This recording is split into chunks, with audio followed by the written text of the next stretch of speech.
Bom, comecei minha carreira lá atrás, acho que dando um passo atrás, eu sou engenheiro mecatrônico. Então, minha carreira começou lá atrás com engenharia. Eu trabalhei na Volks com engenharia mecatrônica, depois fui para a Unilever, trabalhei com TI, depois na Danone, trabalhei com logística, transporte, armazenagem, e depois fui para finanças dentro da Danone. Depois na Natura, fui trabalhar com inovação de produto, então olhava o funil completo de inovação desde da ideia, quando o marketing tem uma ideia, vou lançar um produto X, até fazer ele ficar viável e estar disponível para venda. E depois acabei indo para o Google, onde eu me introduzi a esse mundo do marketing. O que me ajudou muito nesse período todo e nessa trajetória, e aí pós-Google, estou aqui no Pinterest muito feliz, e desde o nosso começo da operação de ads aqui na América Latina, foi uma curiosidade muito grande. Percebendo um pouquinho pelas diferentes áreas que eu passei, eu sempre tive muita curiosidade e muita vontade de conhecer algo novo. Então, enquanto eu estava em algum lugar e aquilo não me incomodava, não me desafiava e não me trazia algo novo, eu sempre estava buscando alguma coisa nova. Então, nesse meio do caminho, durante esse processo todo, entre as empresas, eu fiz uma outra pós-graduação em administração, fiz uma outra pós-graduação em marketing, onde eu queria me aprofundar um pouco em alguns temas que eu tinha um conhecimento um pouco mais raso, ali olhando na minha formação técnica, de engenharia, de controle de automação, mecatrônica. E isso me permitiu também conhecer pessoas, me permitiu entender um pouco de quais opções, quais caminhos eu tinha para fazer na minha carreira, e entendendo que esses passos quem ia dar era eu mesmo, muito mais do que esperar que o RH ou que alguém fosse escolher minha carreira. Então, tomando alguns riscos, eu acabei me jogando e aprendendo muito. E desde que eu entrei no Google, eu aprendi muito sobre o digital, sobre vendas, sobre marketing. E aí, quando vim aqui para o Pinterest, já numa posição de ajudar a desenhar um pouco dessa estratégia. Acho que a parte da resposta é muito mais focada no como que essa curiosidade me ajudou a aprender e a devolver um pouco disso para as pessoas com quem eu trabalho. Bom, cheguei no Pinterest no início de 2021, que era o momento em que a gente estava montando a operação de ads, de publicidade para a América Latina. Então, eu liderava parte do time dessa operação inteira, onde a gente estava construindo tudo, desde o início, para ir para o mercado, para lançar a plataforma na América Latina inteira. E foi muito legal porque, e desafiador ao mesmo tempo, que era durante a pandemia, então a gente estruturou a gente contratou praticamente todo mundo online, e ao longo do tempo eu fui conhecer o time, grande parte do time pessoalmente, lá no final do ano, quase um ano, depois de trabalhar junto. E nesse período a gente fez muita coisa. Além de contratar as pessoas, a gente aprendeu sobre o que era a plataforma de ads do Pinterest, já que não operava no Brasil. A gente construiu uma estratégia de como ir para o mercado. Abrimos o mercado de Brasil, depois México, através do México, Argentina, Chile, Colômbia. Então foi um desafio bastante interessante e de posicionar um produto novo dentro do mercado. O mercado publicitário de digital já tinham players bastante fortes, que a gente conhece bem. E aí a gente entrava como um challenger dentro desse mercado, com uma proposta de valor muito, muito diferente, muito única dentro do contexto.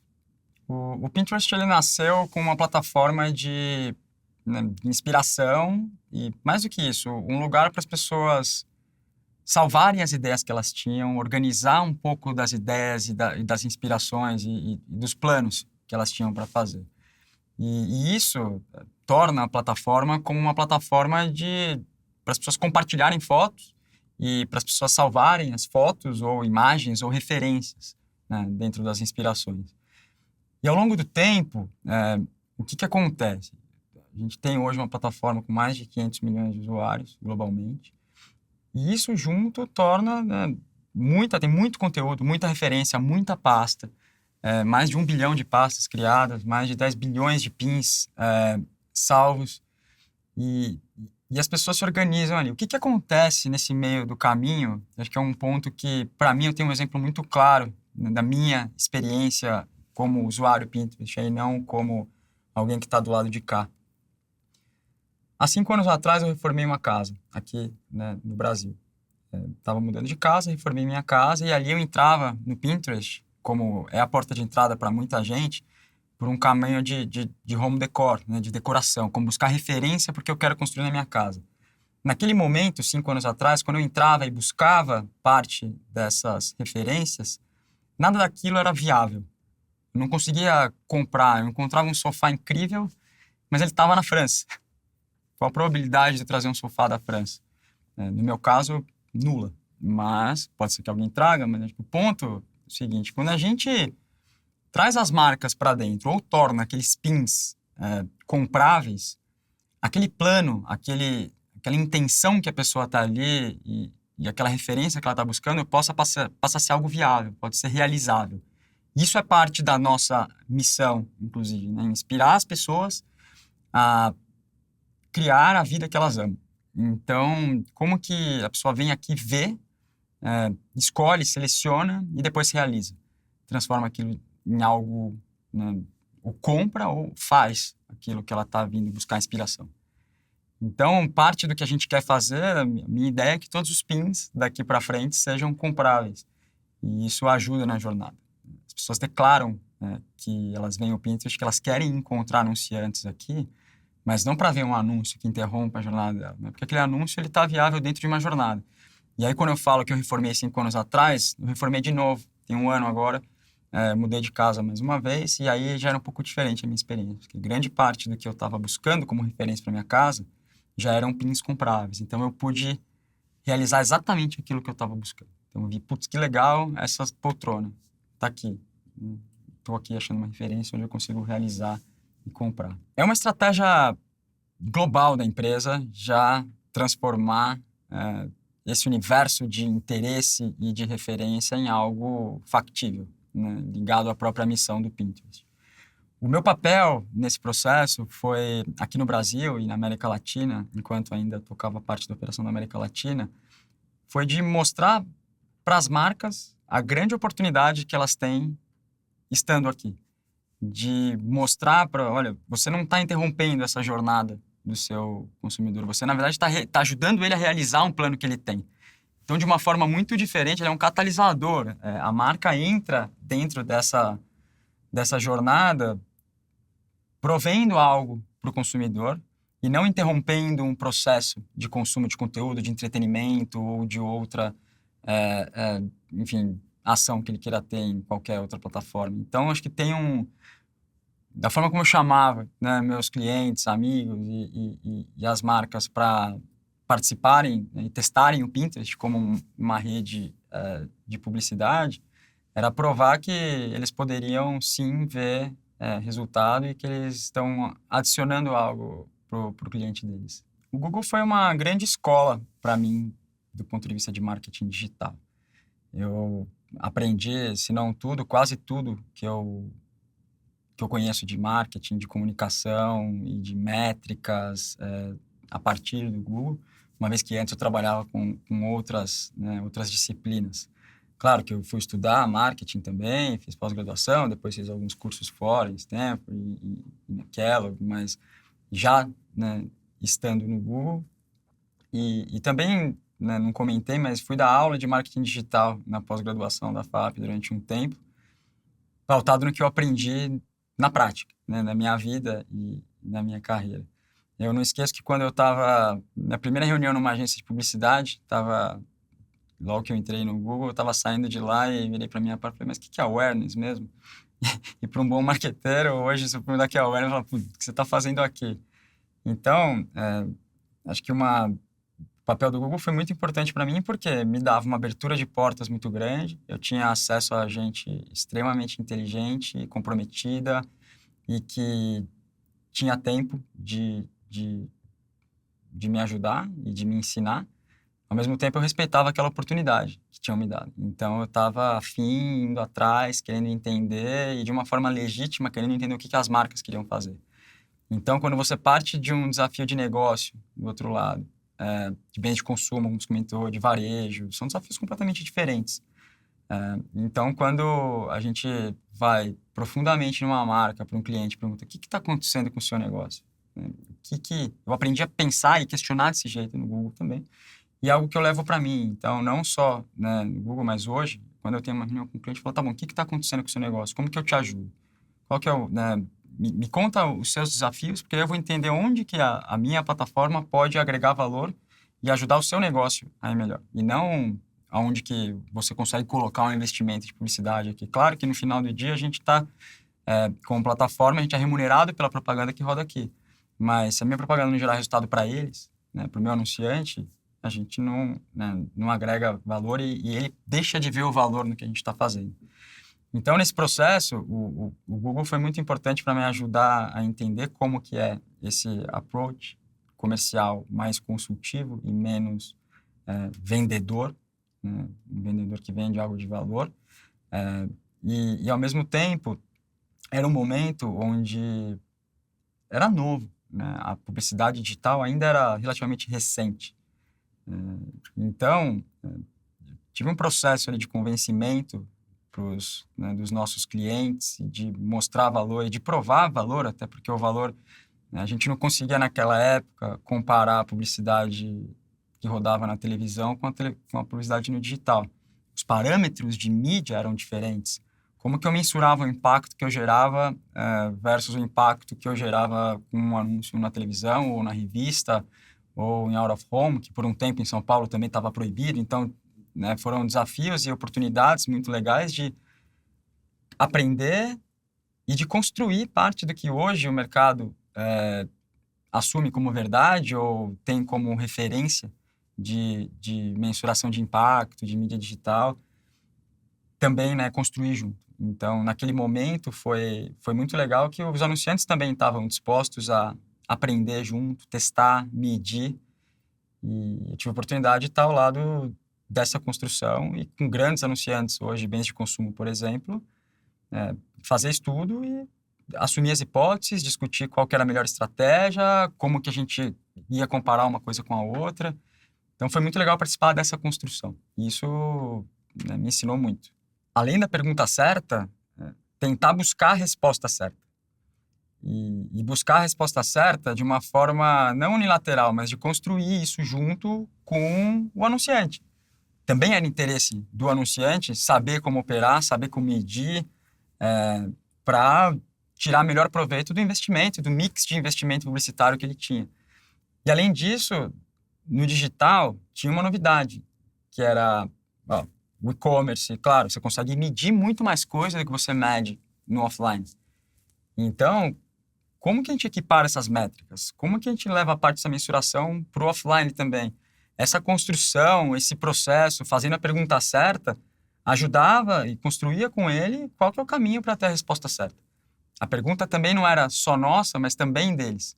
Qual que é o certo? Quanto eu devo investir, né, no digital e o quanto eu devo investir no offline, ou de que forma investir, em qual formato, o que eu meço.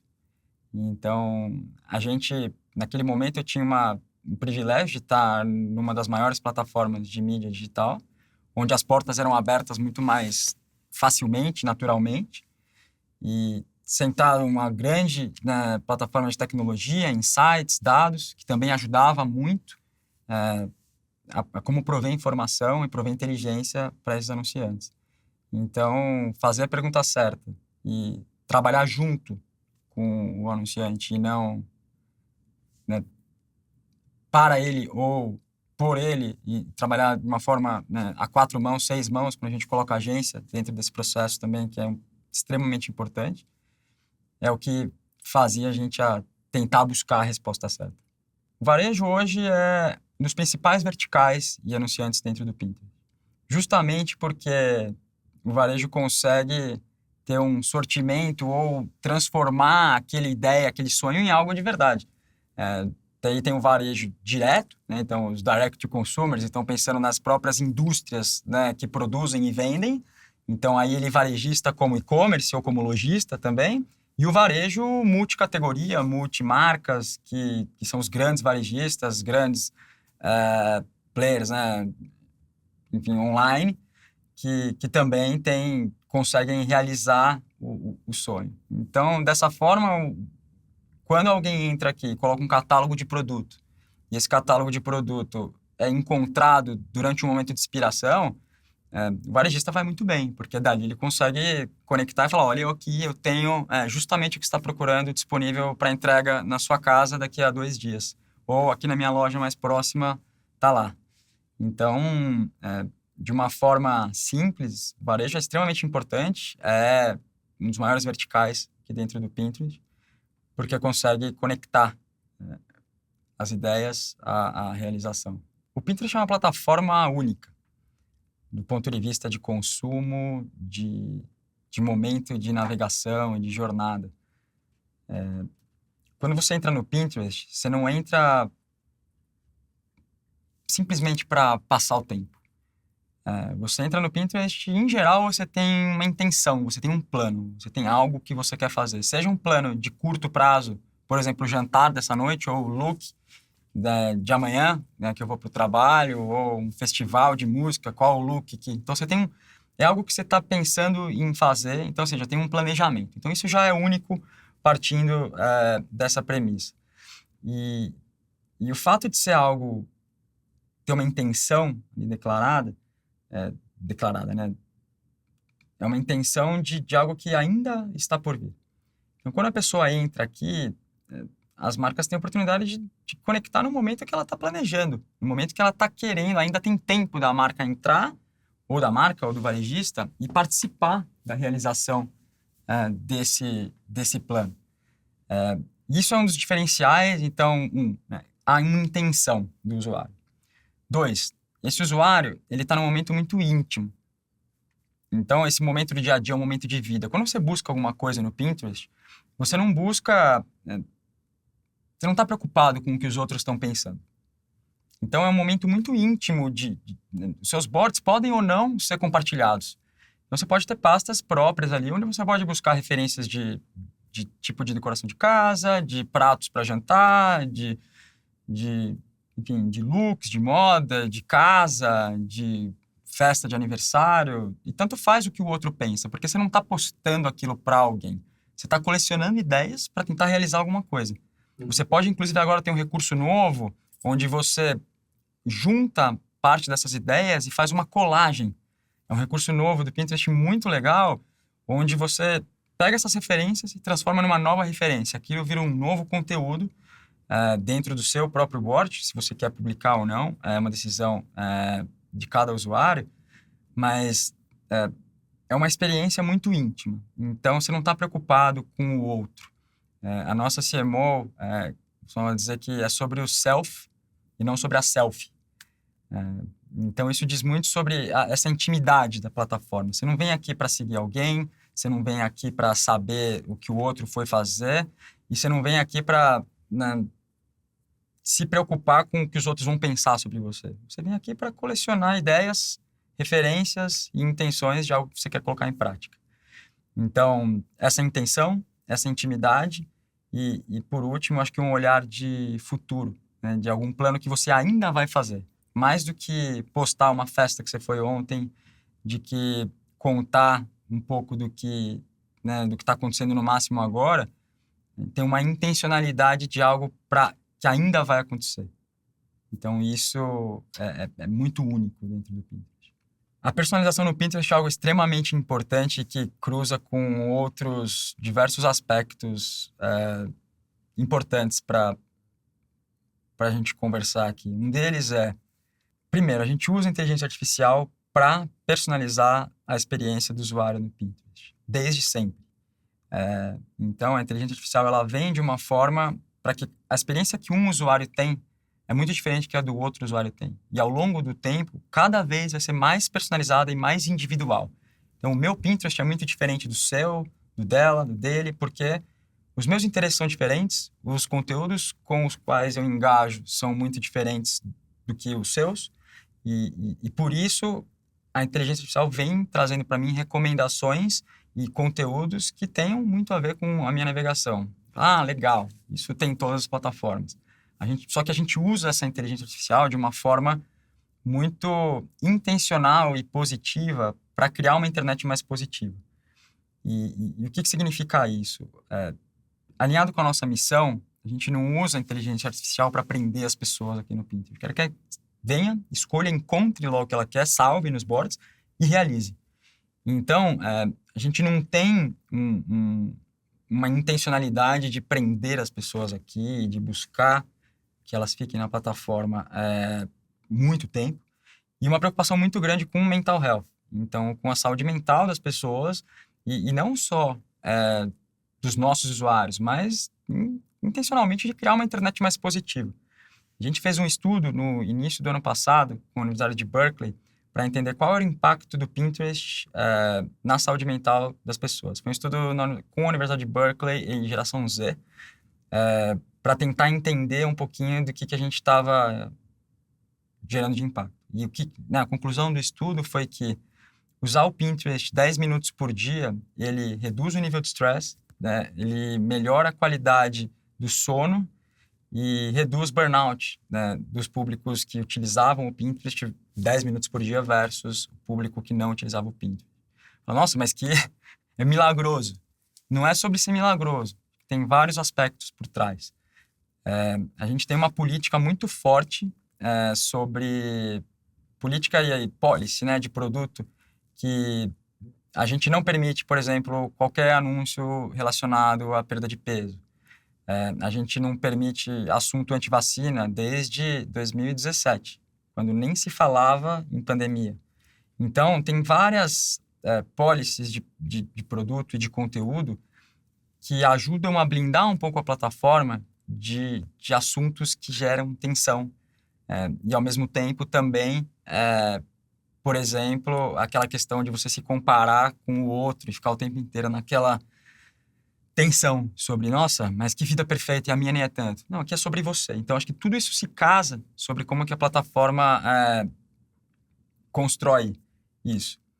E além disso, acho que um outro aspecto são todas as iniciativas que a gente tem para inclusão e diversidade.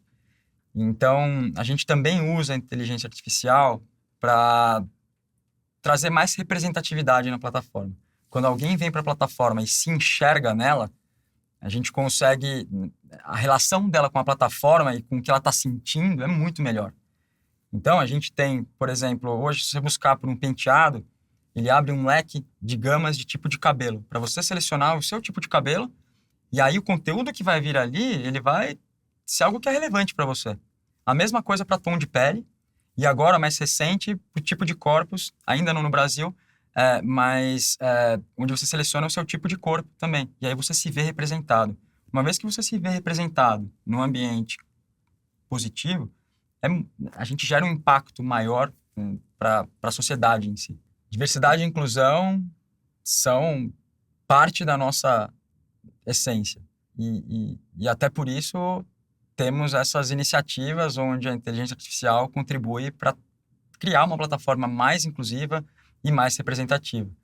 Então, exemplos como esse da seleção de tom de pele, de tipos de cabelo e de tipos de corpos são iniciativas que refletem o que a gente quer ser, o que a gente quer gerar de impacto para a sociedade. Utilizar a inteligência artificial a favor de uma internet mais positiva e de que cause menos problemas de mental health, com policies, a gente perde muito anunciante por determinados tipos de policy, de políticas de anúncio. Então, hoje a gente não tem anúncios de partidos políticos dentro da plataforma. Não porque a gente entende que tem diversidade, mas não é o nosso lugar, não é aqui que é para a discussão acontecer. Então, isso tudo são iniciativas que a gente busca para trazer mais diversidade, mais inclusão e mais positividade, além de tudo. Os anúncios no Pinterest, diferente de em outras redes, eles buscam ter uma ligação muito forte com a sua intenção, sobre o que você está buscando como usuário. Então, uma vez que você está aqui e entra dentro de uma jornada, seja ela do look para o festival de música que você vai assistir, em tese, a grande maioria dos anúncios que estão ali, eles devem estar relacionados àquele tema que você buscou. Então, diferente de você estar querendo ver o que seu amigo fez na festa, em outras plataformas, e aí entra um anúncio de uma roupa ou de uma garrafa de vinho ou de alguma outra coisa que talvez você até pode estar interessado em uma roupa, uma garrafa de vinho. Aquele momento não é o momento que você está indo buscar aquilo. Então, aqui no Pinterest, em geral, os anúncios buscam ser algo relacionado à sua jornada, àquele momento, às suas intenções e aos seus planos. Então, as marcas aqui, elas interrompem menos, elas complementam muito mais a jornada de navegação e de interesse do que interromper a jornada, seja ela qual for, que você está em outras plataformas. Tem outro dado interessante da plataforma, nessa linha, que as pessoas, as buscas dentro da plataforma, 96% delas são sem marca nenhuma. O que mostra uma oportunidade muito grande para as marcas aqui. As pessoas vêm com um plano, eu quero buscar uma camiseta preta. Não importa se ela é da marca A, B ou C. As pessoas estão com a mente aberta. Então, isso abre para as marcas e para o próprio usuário não declarando uma marca, mostra que ele está, de fato, com a cabeça aberta. Então, ele está aberto a ver as marcas. Então, os usuários declaram que eles querem que as marcas tragam as inspirações para elas. É diferente um pouco essa jornada e essa expectativa do usuário com relação ao anúncio aqui dentro da plataforma. Volto no meu ponto de que as marcas precisam... Nosso papel é entender o que as marcas querem fazer e conectar um pouco com o que os usuários querem, né? O que os usuários do Pinterest estão dizendo, estão buscando e estão interagindo.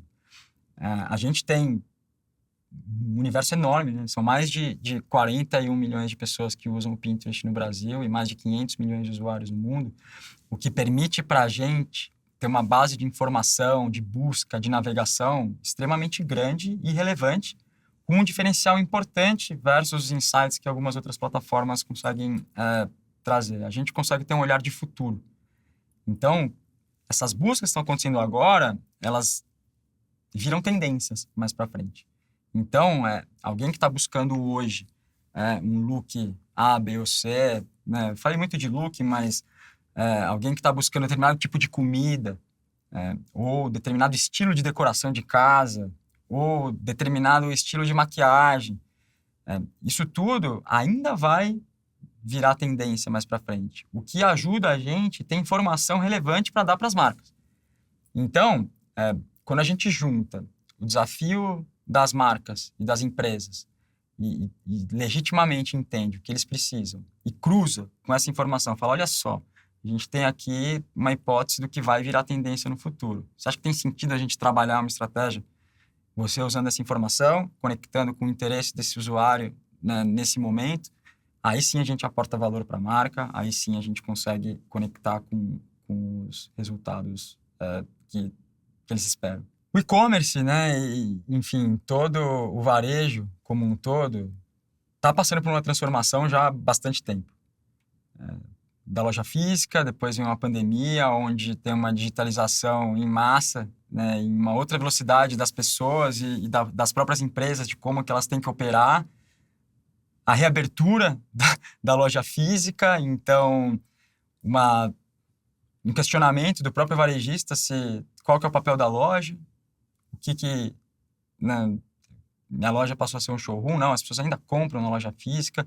Qual que é o papel do digital nesse meio do caminho? Qual que é o papel do e-commerce? Qual que é o espaço que cada um vai ter, né, pós-pandemia e reabertura? O que eu enxergo de importante o consumidor hoje ele está em qualquer lugar, em qualquer momento, e você conversa com ele do momento que ele acorda e pega o celular para ver que oração e ver 3, 4 notificações que tem no celular dele, até a hora que ele vai dormir, passando, né, por toda a jornada de social, onde ele navega, pela inspiração no Pinterest, pelo caminho de casa, e o varejista e o e-commerce tem que estar presente na jornada, no momento certo, né, com o conteúdo certo, com o produto certo, para que ele consiga ganhar aquela compra e né, aquele consumidor.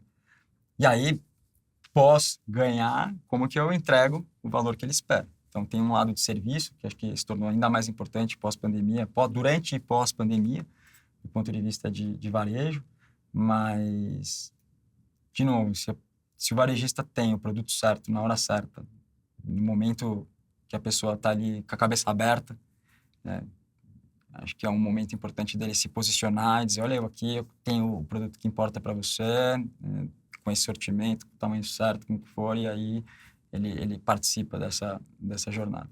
Além das tendências para o e-commerce e com olhar de varejo, o Pinterest tem uma base de informação muito grande porque as pessoas entram com uma intenção de algo que ainda vai acontecer. E com essa informação, a gente tem o privilégio de poder estudar essa informação, inclusive já em site para os nossos clientes, para os nossos anunciantes, sobre o que vem de tendência para o futuro. Então, como que isso funciona? A gente tem um time, a gente reúne, na verdade, o nosso time de insights global, que passam alguns dias ou semanas, uma vez por ano, estudando o que esses dados, o que essas buscas, o que essa intenção, o que essa navegação está dando de referência para a gente do que pode ser tendência. E aí a gente faz algumas apostas sobre o que está por vir, né? O que pode ser tendência para o próximo ano. Nos últimos... a gente chama esse relatório de Pinterest Predicts, então são as predições do que vem para o próximo ano. E a gente já tem esse relatório, a gente já solta esse relatório há 10 anos. E nos últimos 4 anos, a gente acertou 80% das tendências que a gente previu para o ano seguinte. E a gente só acertou nos últimos 4 anos, na verdade, a gente só diz que a gente acertou nos últimos 4 anos, porque nos outros 6 a gente não mediu para dizer quanto que a gente acertou ou não. Mas por que isso é relevante? Quando a gente fala como que eu aporto valor para a marca, se eu tenho algo que é uma tendência de que ainda vai acontecer, a marca consegue se preparar e surfar essa onda quando isso virar uma tendência. Está preparada do ponto de vista de produto, do ponto de vista de mensagem, de campanha, de comunicação, e até a gente permite algumas marcas se associar com essa tendência. A gente tem produtos de publicidade onde a gente consegue oferecer um selo de como se fosse uma, olha aqui, eu estou endossando, eu como Pinterest, estou endossando que você, marca tal, né, tá falando sobre uma tendência que a gente, Pinterest, enxerga que é uma tendência para o próximo ano. Tem uma marca que foi muito interessante. Tem 2 anos a gente, para as tendências para 2023, uma delas era que eu achava muito legal, que chamava de Cogumelos. Então, que era trazer elementos mais psicodélicos ou referenciados a cogumelos para decoração, para o lifestyle, e né, isso foi muito... E uma marca, né, um anunciante, um e-commerce pequeno, da região sul do país, trouxe entendeu aquilo como uma tendência. Eles são parceiros de anunciantes dentro do Pinterest, eles chamam Zunis, é um e-commerce de itens de decoração, e eles apostaram, vamos atrás de ter um portfólio relacionado a cogumelos e tal. E aí, bacana, começaram a ter um portfólio. Está indo bem, vamos dar uma repaginada, vamos colocar isso na referência do site. Legal, foram lá e colocaram na capa do site deles um capítulo de cogumelos. Continuou indo super bem. Vamos extrapolar isso e entrar para dentro da comunicação como um todo, das campanhas publicitárias, de todas as redes, né, que eles fazem. E fizeram, e aí, né, ou seja, pautado na tendência, eles conseguiram desenvolver portfólio de produto, conseguiram trabalhar a comunicação, trabalhar a estratégia, e foi uma das categorias que mais cresceram, né, e mais geravam resultado para o negócio deles ao longo de 2023. E aí, curiosamente, eles forneceram os produtos para um quarto dentro de uma casa de um grande reality show em janeiro de 2024. Então, qual que é o ponto? Lá atrás, eles conseguiram entender o que via a ser tendência, e 1 ano depois, né, dentro do Big Brother, a gente teve um quarto focado em cogumelos e eles eram quem estava mais preparado, inclusive, para fornecer os produtos para o quarto 1 ano depois. Então, acho que é um caso legal de como uma marca, independente de grande ou pequena, mas um varejo entendeu a tendência como oportunidade de negócio.